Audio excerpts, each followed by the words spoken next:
and our great Mercedes Schlapp. I am not as good as a moderator as Mercedes. Michael turned to me, he said, man, she's good. I go, Mike, I'm not that good. But good morning, everyone. Thank you so much for being here. It's an honor to be here at CPAC, moderating one of the most critical discussions of our time, the future of Bitcoin, digital assets, and financial freedom. We are witnessing a once-in-a-generation transformation in how people store and transfer wealth and value. And today, I have the privilege of introducing a man who didn't just predict the future of money, he's helping build it. In 2020, as governments printed trillions of dollars, where it weakened our US dollar, one CEO made history. Michael Saylor became the first major CEO of a US publicly traded company to transfer his entire balance sheet from cash into Bitcoin. Historic, that's incredible, that's risk.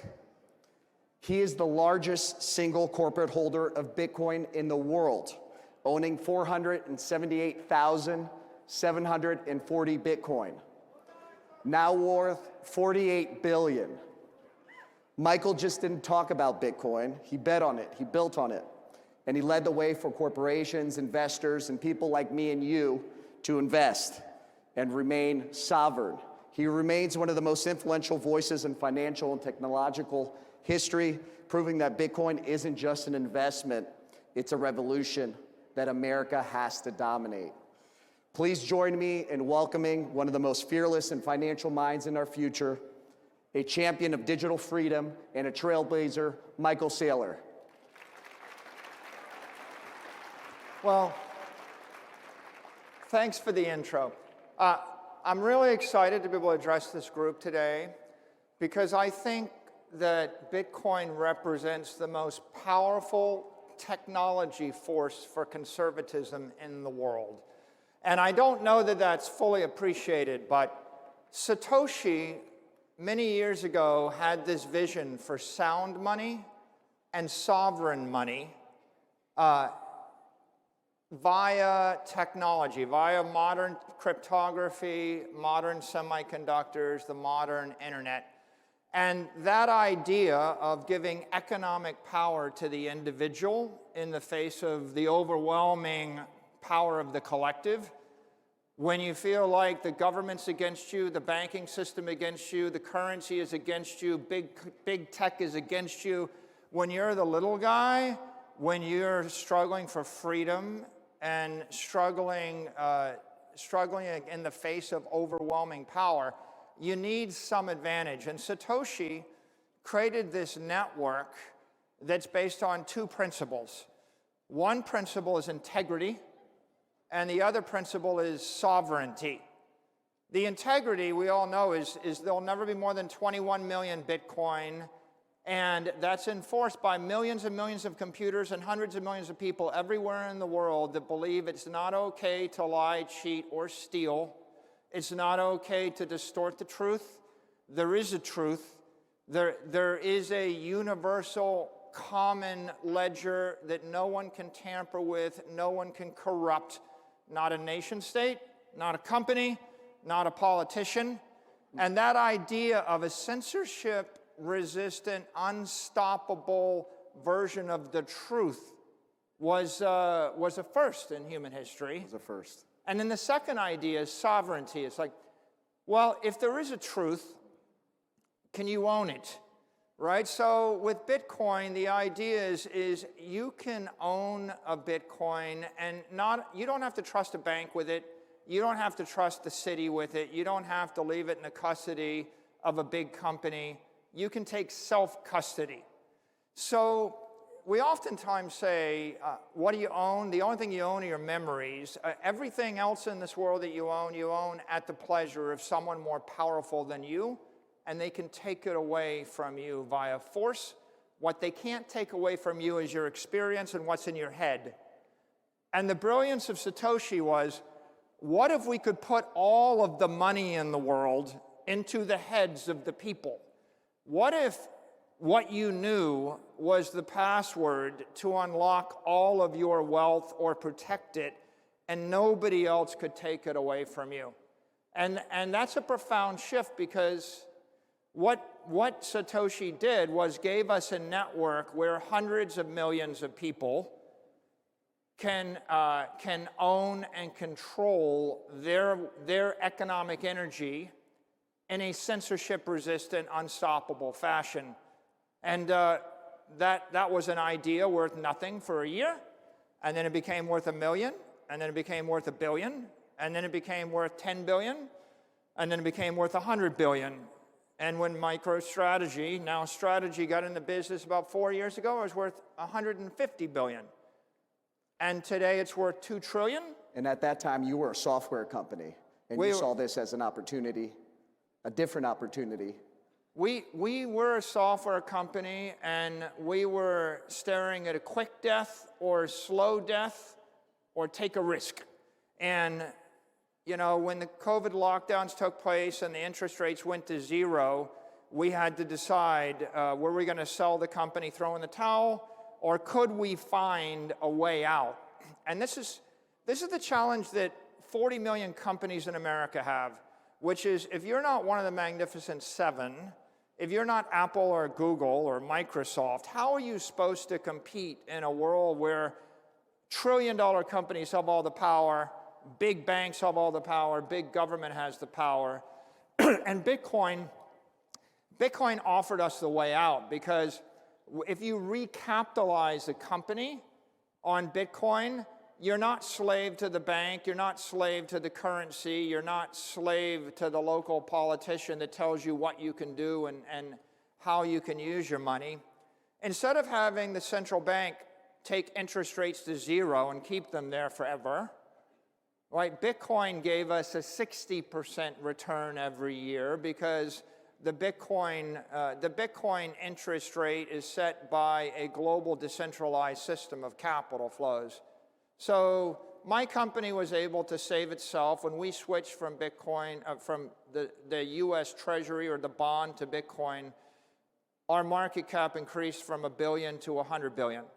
And our enterprise value increased from 600 million to 105 billion.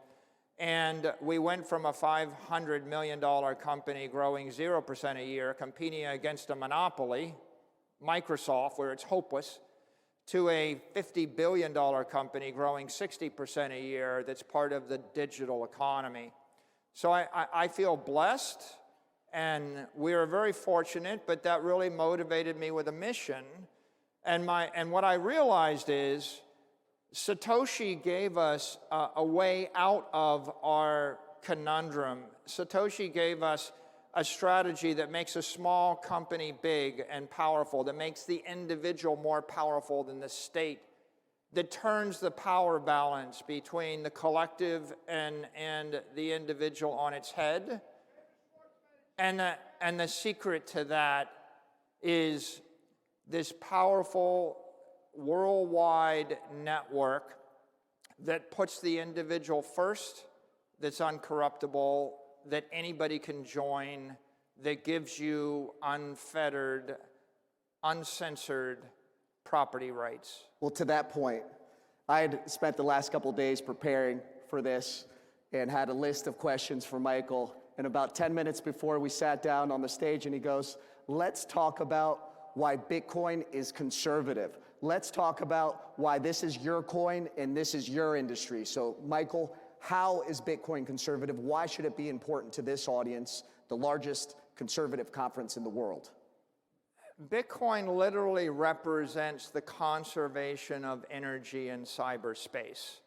Satoshi implemented a protocol which is inherently conservative. If I send Bitcoin to you, I lose it, you have it. I can't create more. I can't lie about it. The thing that's beautiful about nature is conservation of energy.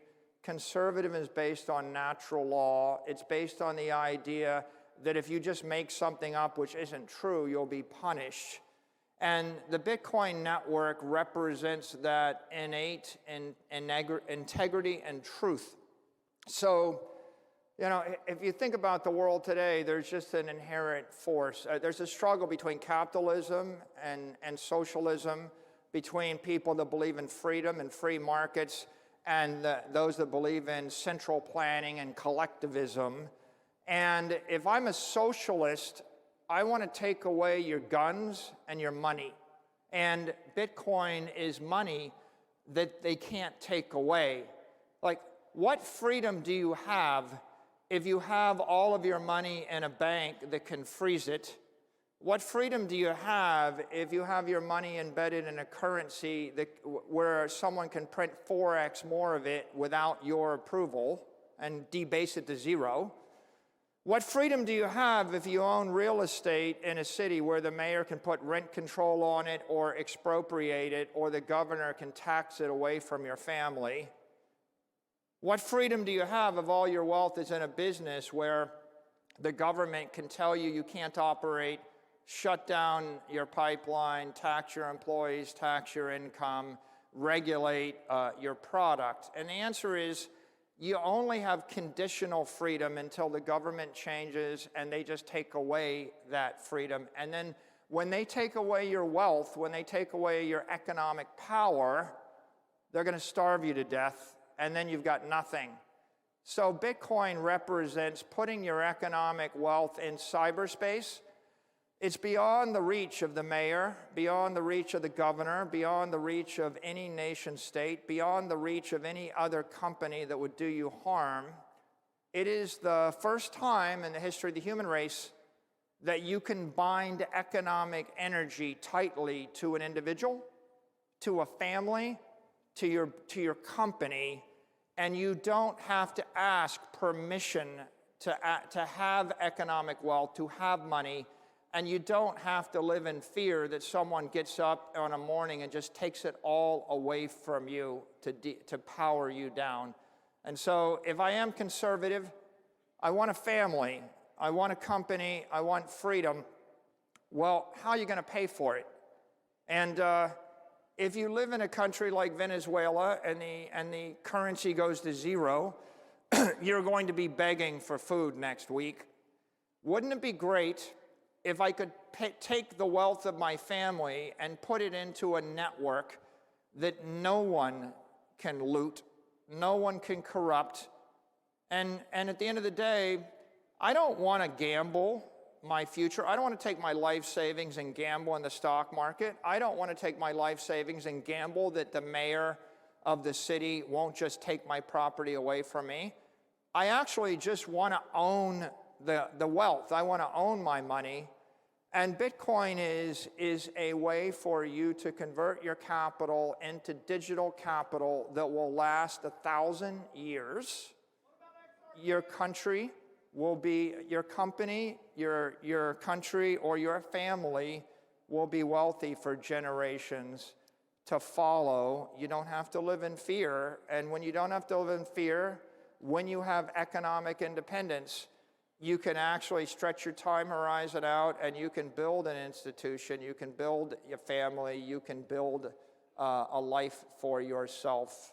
Michael, you talked about several things there. One is wealth, sovereignty, agency, the ability to come in and for someone, a mayor, a city councilman, to take what you have. We've seen that happen from New York to California. A lot of us have been subject to this. And then you also talk about leadership.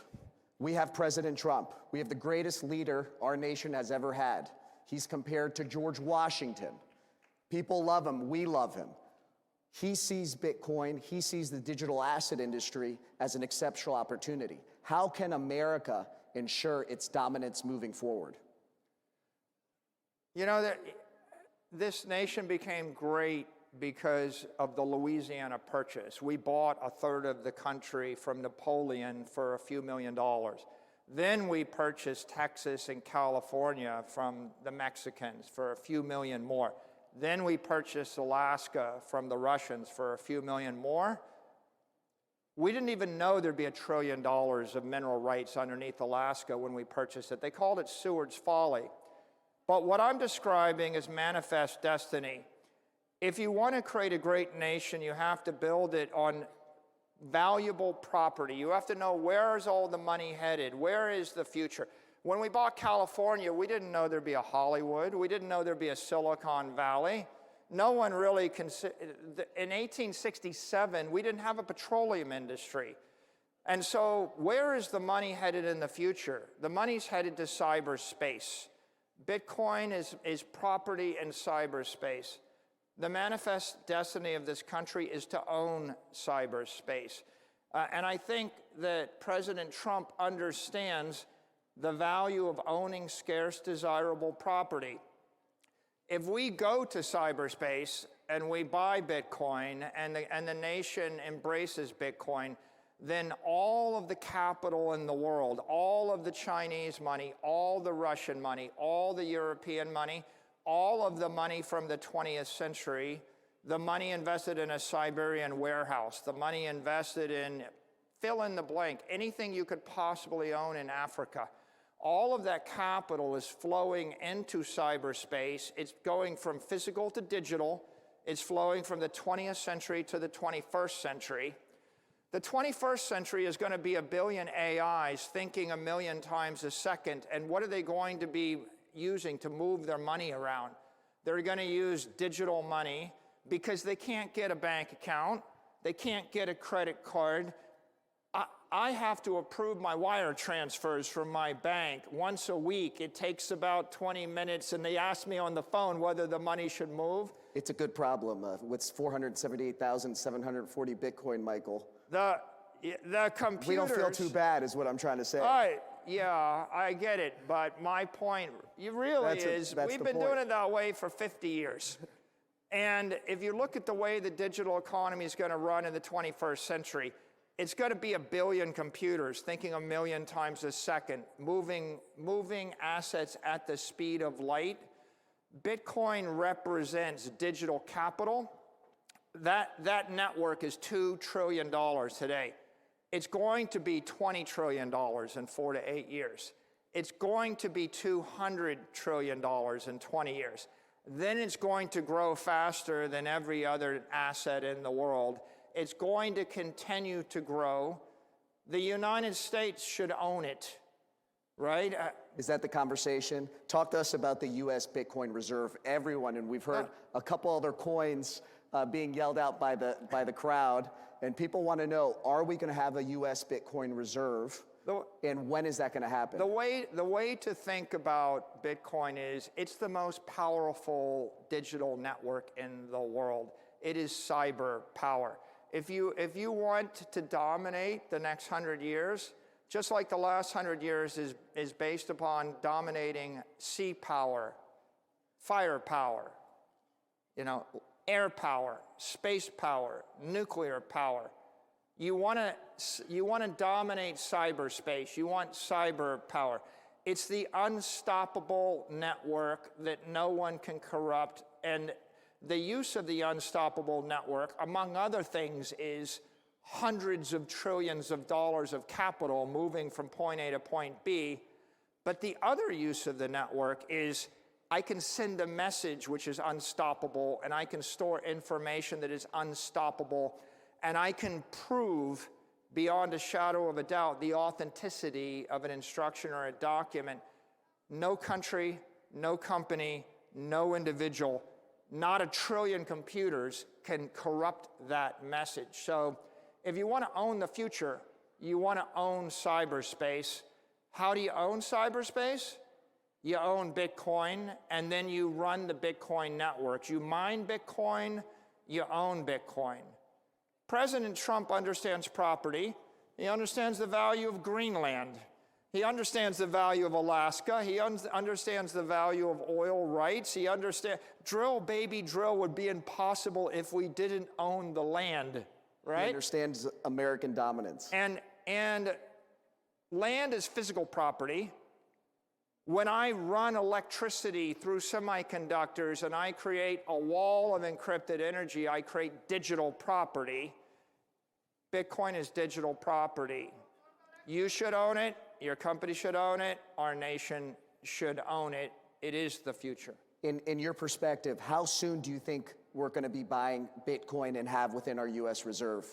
at a timeline? You think it's going to be 12 months, 24 months? I think there's an appreciation of the power of Bitcoin throughout the cabinet, throughout the House, throughout the Senate. There's going to be a political process by which we build consensus with the White House, the Senate, and the cabinet, and find the right way through. But, you know, what I would say on this topic is the U.S. could own 20% of the network like that for free. The dollar would strengthen, the nation would be enriched. And the real promise is if you own 4 to 6 million Bitcoin, you're going to pay off the entire national debt. You're going to neutralize it. We can generate a $50 trillion to $80 trillion benefit to the United States people, to the citizens, to the taxpayers, and we can do it simply by seeing the future. It cost $6 million to buy Alaska. The payoff was $1 trillion. Just like right now, you can literally buy it for a song and dance. That's the opportunity. The risk is that you wouldn't want the Saudis to buy it first, or the Russians, or the Chinese, or the Europeans. And there's only room for one nation state to buy up 20% of the network. And obviously, I think it should be the United States. I think it will be the United States. It's a way for us to enrich ourselves and emerge as a creditor nation in a matter of a decade. It's also a way for us to ensure that we're the economic leaders in cyberspace and the digital economy for the next 100 years.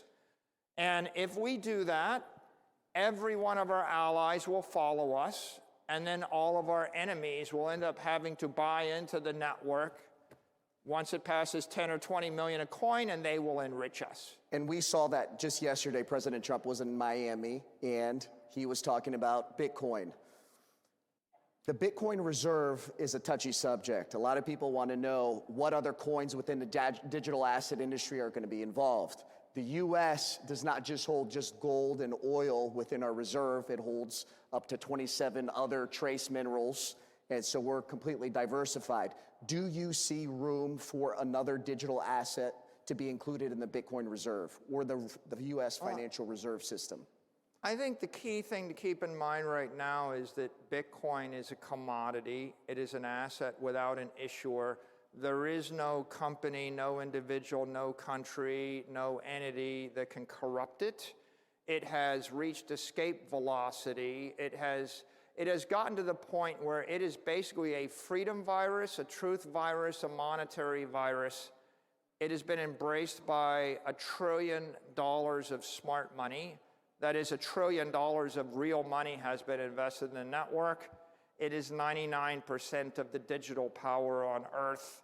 It's fairly unstoppable. And so if you're going to capitalize a company or a country, you want to capitalize it on property or a commodity or a network which is beyond the point where anybody could change the nature of it. And so that makes Bitcoin the most certain thing in the digital universe. And when you talk about certainty, and when you talk about truth, over the last 4 years, we've experienced as a culture travesty. We haven't been able to speak. We've been censored. How does Bitcoin, what is Bitcoin to you? What do you see that others don't? And how can conservatives capitalize on the opportunity to take advantage and make sure that America is dominating our future, that we have the economic freedoms, that our children and our families in America will stay at the front runner of this industry? What I would say to everybody in this room is if you want freedom, if you want liberty, if you want to live your finest life, you're going to need economic power. You need physical power, you need political power, but you need economic power. Bitcoin represents economic armor. When you put on the suit of armor, then no mayor, no government, no collectivist, no socialist can debank you. They can't take your money away. They can't impoverish you. Just like a gun is a deterrent, Bitcoin is a deterrent, because if you have wealth in Bitcoin, you have the option to move it to any jurisdiction, and you can keep it, and no one can take it away from you via force of violence, no matter where you are on Earth. And so Satoshi gave us an opportunity. I hope I intrigue all of you with the opportunity and you go do the research and determine for yourself how you benefit from it. But I just leave you with the thought that Bitcoin is economic armor. You have, Michael, thank you. God willing, we have as much Bitcoin as Michael one day. This is a defining moment for digital assets. It's a defining moment for our country. We thank all of you. Michael, thank you so much for joining us. CPAC is going to be at the front of the digital asset industry. We see Bitcoin and the entire industry as a significant resource for our country and our people. Thank you, everyone. God bless America. Thank you.